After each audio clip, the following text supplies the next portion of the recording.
আসসালামু আলাইকুম। আজকে আমি নতুন একটা ভিডিও নিয়ে আসলাম বন্ধুরা। ভিডিওটা খুবই ইম্পর্টেন্ট, না টেনে পুরো ভিডিওটা দেখবেন।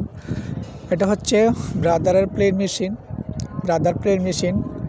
মডেল নাম্বার হচ্ছে 7300A S7300A। এই মেশিনটার সমস্যা হচ্ছে ইরর 066 লেখা আসে, ইরর 066 ডিসপ্লেতে। তো এটার সমস্যা খুঁজে পাইছি। এটার সমস্যা হচ্ছে উপরে ডিসপ্লেতে লেখা আসছে hand switch not work, hand switch problem. তো আমি প্রথমেই প্রথম যে কেবলগুলো আছে হ্যান্ড সুইচের কেবলগুলো চেক দিলাম। তো কেবলগুলো সব কিছু ওপেন করে আবার লাগানোর পরে তারপরও এই সমস্যার সমাধান হয় নাই। পরে আবার রিসেট মারলাম, তারপরও যায় নাই। তারপরে আবার প্রোগ্রাম চেক করলাম হ্যান্ড সুইচের, তারপরেও ওখানে ঠিক আছে। তারপর আমি এই হ্যান্ড সুইচটা খুলে দেখলাম হ্যান্ড সুইচের ভিতরে আপনার অনেক ময়লা পড়েছে। ঠিক আছে, ভিতরে দু একটা সেন্সর আছে, হ্যান্ড সুইচের ভিতরে সেন্সর আছে এবং স্প্রিং আছে দুইটা, এবং দুইটা সেন্সর আছে।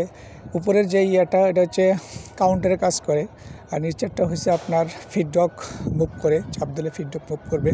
আর উপরের যে এটা হচ্ছে কাউন্টার হয়, অটো কাউন্টার হয়। তো এটা ডিসপ্লেতে লেখা আছে হ্যান্ড সুইচ নট ওয়ার্ক। তো এটা খুলে পরিষ্কার করলাম, তারপরে কিছু ওয়াশ করে দিলাম। তারপরে সেটিং করা খুবই কষ্টকর। তারপরে আস্তে আস্তে সেটিং করতে হবে। সেটিং করার পরে তারপরে পাওয়ার দিলাম, দেখলাম যে হ্যাঁ, এটা ইরর চলে গেছে।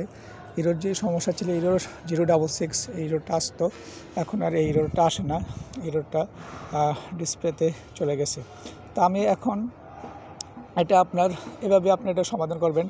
আর এই মেশিনের যে আরেকটা সমস্যা হচ্ছে, এই মেশিনে আপনি যদি চেঞ্জ করতে চান, আপনার যে কিনা বলে রিসেট দিতে চান, তাহলে আপনি রিসেটের অপশন আছে, অপশনে গিয়ে রিসেট দেবেন।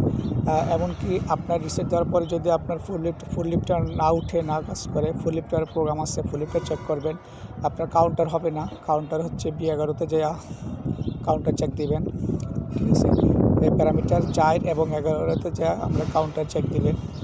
এগুলো হচ্ছে মোটামুটি তারপরে আপনার পুরা মেশিন যখন রিসেট করবেন, তখন হোম পজিশনে যাইয়া এবং নিচে যে বাটনটি আছে চেপে ধরে তারপরে সুইচ অন করলে তারপরে ক্লিয়ার অপশন আছে, ওখানে যাই আপনি মেশিন ইনিশিয়ালাইজ করতে পারেন, মেশিন রিসেট দিতে পারেন, প্রোগ্রাম রিসেট দিতে পারেন। কয়েকগুলো ফাংশন আছে, এভাবে আপনি রিসেট করতে পারেন মেশিনটি।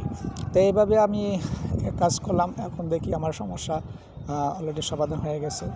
আপনারা দেখতে পাচ্ছেন আমি সেটিং করতেছি। আশা করি সবাই ভালো আছেন, ইনশাআল্লাহ সবাই ভালো থাকবেন। আল্লাহ হাফেজ।